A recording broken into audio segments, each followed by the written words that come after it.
బయటికి రా.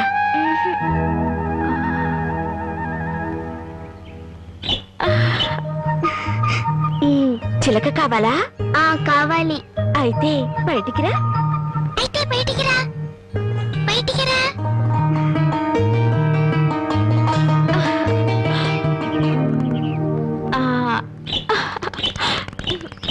అది సరే కాని నీ పేరేంటి?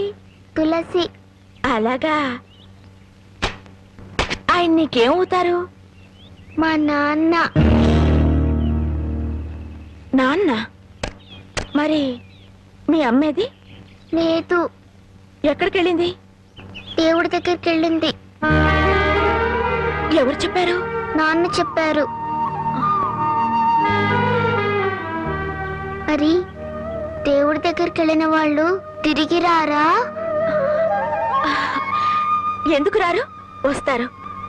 అసలు నన్ను పంపింది మీ అమ్మే. మా అమ్మ? అవును, పాపని బాగా చూసుకోమని చెప్పి పంపింది. నన్ను అమ్మా అనమని నీకు చెప్పమంది. నిజమా? నిజం. అలాగైతే నాన్నతో చెప్పొస్తాను. నాన్న, నాన్న, నాన్న, అమ్మ వచ్చేసింది. అమ్మ దేవుడి దగ్గర నుండి ఇంకొమ్మని పంపించింది. రా చూపిస్తాను.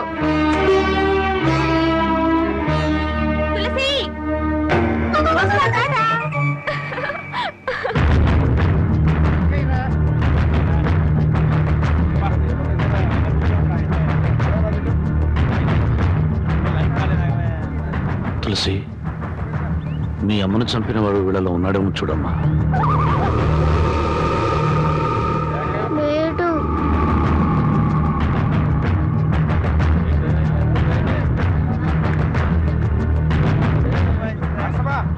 తులసి, వీళ్ళల్లో ఉన్నాడేమో చూడు. లేడు.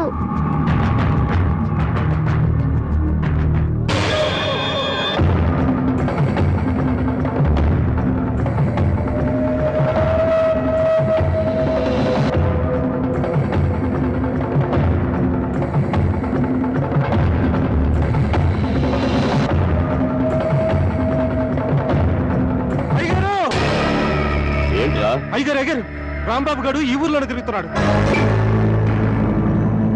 నువ్వు బాగా చూసావా? బాగా చూశారయ్యా, అనుమానమే లేదు. కూతురు ఎత్తుకుని ఊరంతా తిరుగుతున్నాడు. ప్రతి వాళ్ళని చూపించి ఏదేదో అడుగుతున్నాడు. ఏమడుగుతాడు? మీ అమ్మని చంపింది ఎవరు అడుగుతాడు. ప్రతి వాడిని చూపించి వీడేనా అడుగుతాడు.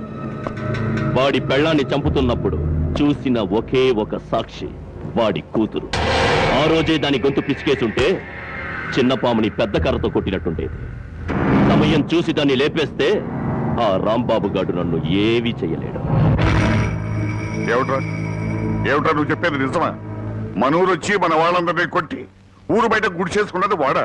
అవునయ్యా, నా కళ్ళారా చూసానండయ్యా. వాడు మళ్ళీ మన ఊళ్ళోకి ఎందుకు వచ్చినట్టు? చూడండి, ఊళ్ళో వాళ్ళందరికీ నా మాటగా చెప్పండి. వాడికి ఈ ఊళ్ళో తినడానికి తిండి, తాగడానికి నీళ్లే కాదు, పీల్చడానికి గాలి కూడా దొరకకూడదు. నాకు 10 ఇడ్లీ పార్సల్ ఇవ్వండి. మా ఊరి పెద్ద రాఘవయ్య గారు మీకేమీ ఇవ్వద్దని కట్టుదిట్టం చేశారు. నన్ను క్షమించండి అయ్యా. 2 కిలోలు బియ్యం ఇవ్వండి. మీకేమైనా సరుకులమ్మానని తెలిస్తే ఆ రాఘవయ్య గారు మరుక్షణమే నా కొట్టు లేపేస్తారయ్యా.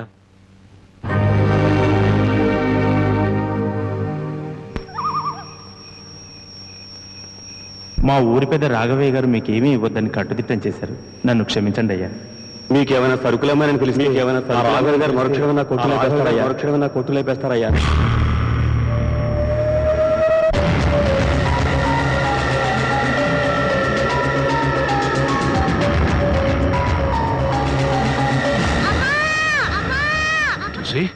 తులసి, ఏంటమ్మా?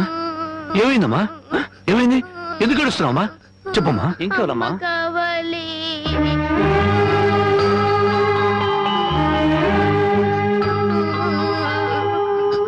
నాన్న, అమ్మ కావాలి. అమ్మ పాడిన పాట కావాలి.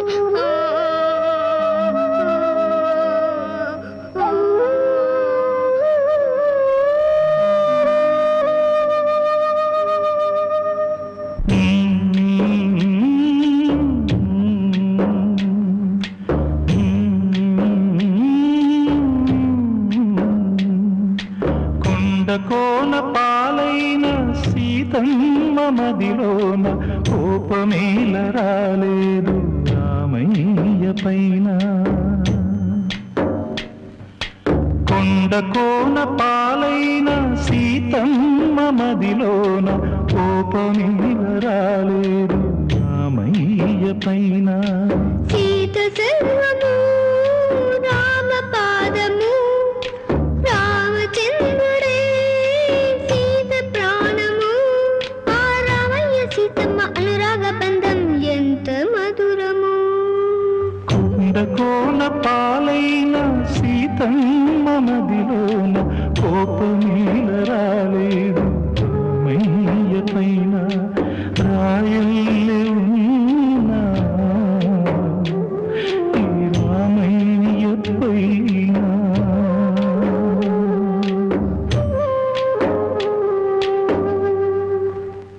ఆపేశామే పాడు పాట పాడితే మనసు చల్లబడుతుంది కానీ కడుపు చల్లబడుతుందా? ఏంటది? అన్నం ఎవరితోమన్నారు? అడిగితేనే కాని అమ్మైనా పెట్టదంటారు. నేను అమ్మను కాదుగా, అందుకే తెచ్చాను. రామ్మా. అగో నన్ను ఊరంతా వెలివేశారు తెలుసా? ఈ లోకమంతా వెలివేసినా నేను నీకు తోడుగా ఉంటాను. అంటే? నేనెంతో పొగరుగా ఊళ్ళో తిరిగాను, మగాళ్ళని కూడా చూడకుండా అందరినీ కొట్టాను. కానీ నీ దగ్గర ఓడిపోయాను. నీ చెయ్యి తగలగానే రాయిని మనిషినయ్యాను. నేను ఆడపిల్లనని గుర్తు చేసింది నువ్వు. అందుకే నువ్వంటే నాకు ఏదో తెలియని అభిమానం. రామ్మా.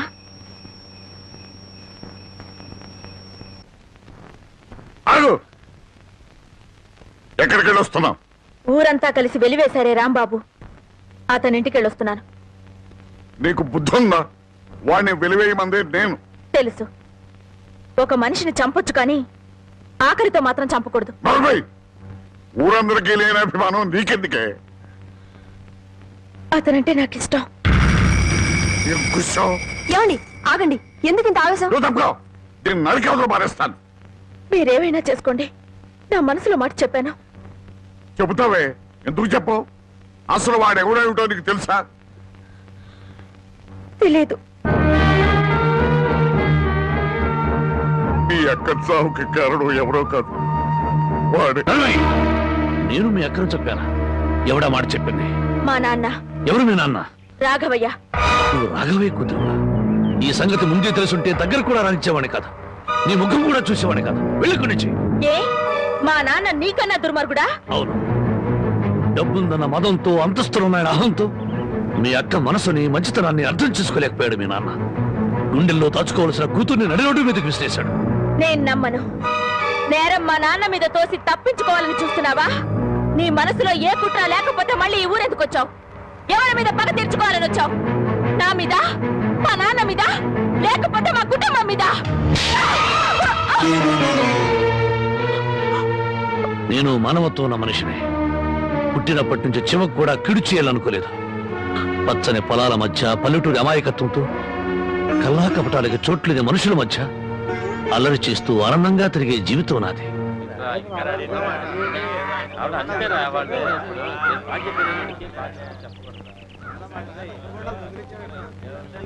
మనం అంతా వచ్చి గంట అయింది, ఇంకా పెద్ద ఆయన రాలేదే? అనుభవించండి. పేనుకు పెత్తనం ఇస్తే తలంతా తెగ్గొరిగిందని వంశ పారంపర్యం అంటూ ఆయనకి గ్రామ పెద్దరికి వంటగట్టారుగా. ఒరేయ్, కాసేపట్లో అయ్యగారు ఇక్కడికే వస్తారు. ఈ విషయం ఏమిటో స్వయంగా ఆయన గారికి నువ్వే చెప్పు. అయ్యో, ఇంత చిన్న విషయం ఆయన దగ్గరికి ఎందుకండి? ఆయన గారు ఏదో ముఖ్యమైన పని మీద వెళ్ళుంటారు. ఆయన లేరు కదా అని ఇష్టం వచ్చినట్టు మాట్లాడటమే. ఆయనకంత ముఖ్యమైన పని ఏంటబ్బా? ఏదో ప్రాణాల మీదకి వచ్చిన పని అయి ఉంటది, లేకపోతే ఆయన ఇంత ఆలస్యం చేయరు. కింగ్, కళల కింగ్, కళావర్ కింగ్, కలెక్షన్ కింగ్. ఈ కింగ్ తో మీ పని డంగ్ చో. ఇవ్వండి ఇవ్వండి ఇవ్వండి. అన్నా అన్నా అన్నా అన్నా, నీకోసం పంచాయతీలో ఎదురు చూస్తున్నారన్నా. కార్డు షో కౌంట్ లో కానిస్టేబుల్ లాగా ఇప్పుడే వచ్చావా? ఊరి జనం అంతా కలిసి నిన్ను ఊరి పెద్దం చేశారు చూసావా? గంట సేపు ప్రశాంతంగా కూర్చొని పేకాడడానికి కుదరట్లేదు. అందుకే నేను ఇట్లాంటి పదవులు ఒప్పుకోను. ఒప్పుకుంటే మాత్రం నీకెవరిస్తారు మామ? పరాయివాడి పడగదిలోకి తుంగి చూసే కంత్రి వేధవ. ఇలా తుంగి చూడ్డాలు ఉంగి చూడ్డాలు నా దగ్గర కుదరవు. టైం అయింది రా అన్న అన్న ఈ కార్డు ఎవరు వేశారు? నేనే. రా అన్న ఛీ! ఆ కార్డు తీసుకుంటే షో అయిపోయింది. నీ మూలంగా పేకలో కార్డు అన్న తీసుకున్నా రా ఏంటండి గోలా కొట్టన్నా. కొట్టన్నా. కౌంట్ ఇచ్చారా? కౌంట్ ఇచ్చారా? పద, పద. అయ్యగారు వచ్చేసారు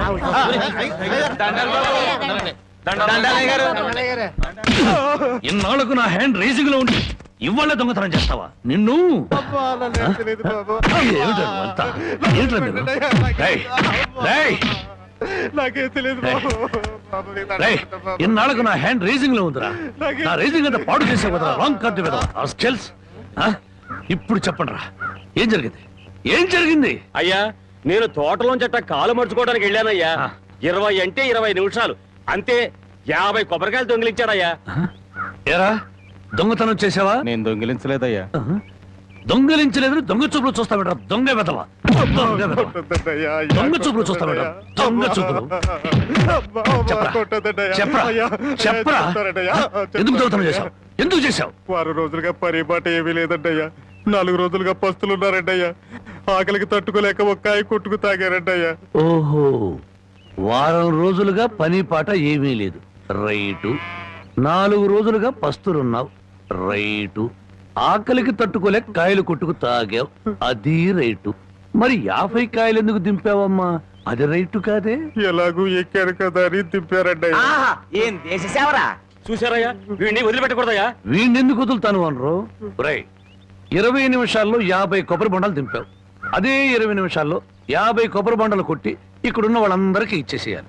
1 నిమిషం ఎక్కువైందనుకో కొబ్బరి బొండాలు చెక్కినట్టు నీ తల చెక్కేస్తాను. అలాగేనండి అయ్యా.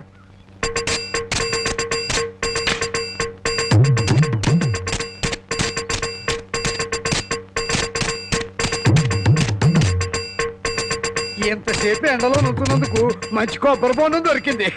అవునవును, నాకొద్దులేరా పెద్దానికి. తమ్ముడు నీకు 2 చేతులు ఎత్తి చేతులెత్తి నమస్కారం పెట్టదులే, కాయలు నీళ్ళు కిందలకి పోతాయి. తమ్ముడు ఇంకో 2 బొండాలు ఇప్పించావంటే ఒంట్లో ఉన్న వేడెంత తగ్గిపోతే. ఇంకో 2 బొండాలంటి.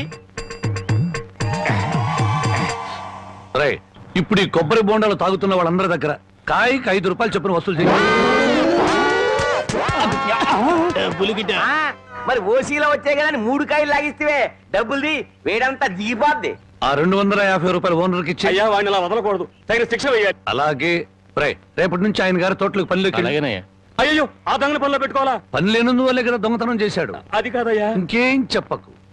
ఈ రాంబాబు రాంగు కార్డు కొట్టడు, రాంగు ముక్క చెప్పడు, రాంగు తీర్పు ఇవ్వడు.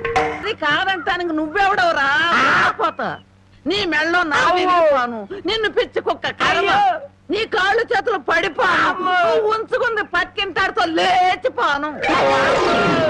నన్ను క్షమించు బామ్మ, తప్పైపోయింది.